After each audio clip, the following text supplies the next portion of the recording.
नमस्कार दोस्तों, global stories में आपका स्वागत है। क्या हिंद महासागर में डूब रहा है बिहार? क्या बिहार का 45,000 प्लॉट समंदर में डूब गया है?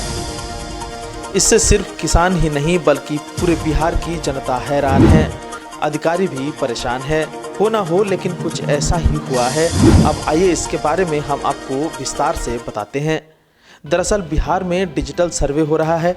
इसमें जलवायु परिवर्तन के अनुसार उपयुक्त फसल चयन और योजना बनाने में बिहार सरकार को आसान करने का उपाय है।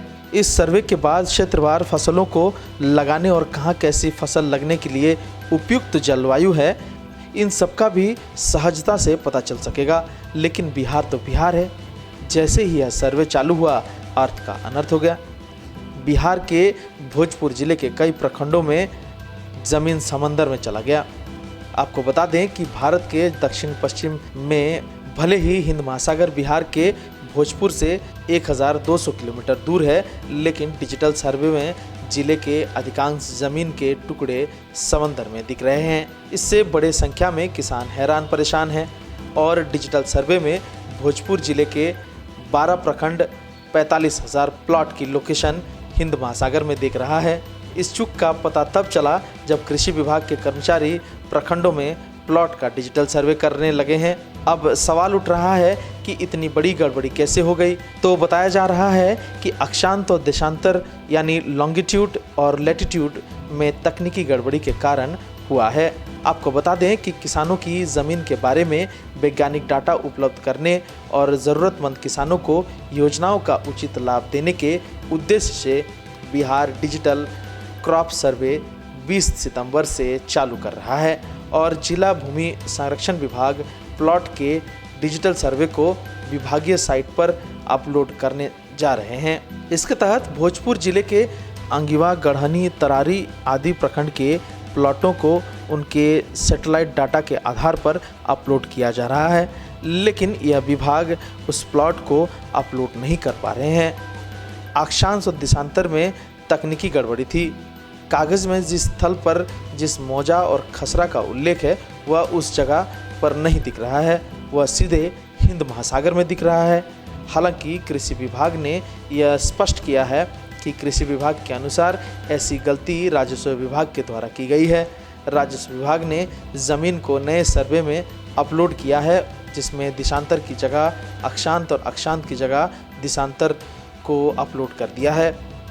इस कारण हज़ारों प्लॉट का भूगोल बदल गया है, जिसका तकनीकी विभाग ऐसे प्लॉटों का विवरण राजस्व विभाग को लौटा रहा है और वह इसे दुरुस्त करके लौटा रहा है। आपको बता दें कि कृषि विभाग को 31 जनवरी तक 10 लाख प्लॉट के डिजिटल सर्वे का लक्ष्य दिया है। एक प्लॉट का सर्वे करने के लिए 5 रुपये का बोनस दिया जा रहा है। 24 जनवरी तक 95,000 प्लॉट का डिजिटल सर्वे हुआ है, जिसमें 45,000 प्लॉट के अक्षांश और देशांतर में गड़बड़ी मिली। ऐसे वो प्लॉट हैं जिन्हें राजस्व विभाग ने सर्वे के बाद ऑनलाइन किया था। वही कृषि विभाग इस प्लॉट में रबी अथवा खरीफ की फसल हो रही है, इसका अक्षांत और देशांतर के अनुसार सर्वे कर रहा है। अधिकारियों का कहना है कि इस योजना के पूरे होने से किसान और विभाग को लाभ होगा। कृषि विभाग द्वारा संचालित योजनाओं का लाभ उन्हीं किसानों को मिलेगा जिसका भू अभिलेख आधार से लिंक होगा। किसानों से अपना भू अभिलेख ठीक करने को कहा गया है। किसानों को फसल विशेष से जुड़ी योजनाओं का लाभ समय से मिलना सुनिश्चित करने में डाटा क्रॉप सर्वे मदद करेगा। किसान को फसल विशेष से जुड़ी योजनाओं का लाभ समय से मिलना सुनिश्चित करने में डिजिटल क्रॉप सर्वे मदद करेगा। हालांकि इस गड़बड़ी से फिर एक बार बिहार सवाल के घेरे में है। डिजिटल क्रांति के युग में हमारी सरकार और उनके विभाग कितने पीछे हैं, इसका प्रमाण देता है यह घटना और आगे सीख भी दिलाती है। If you like this video, like, subscribe and comment.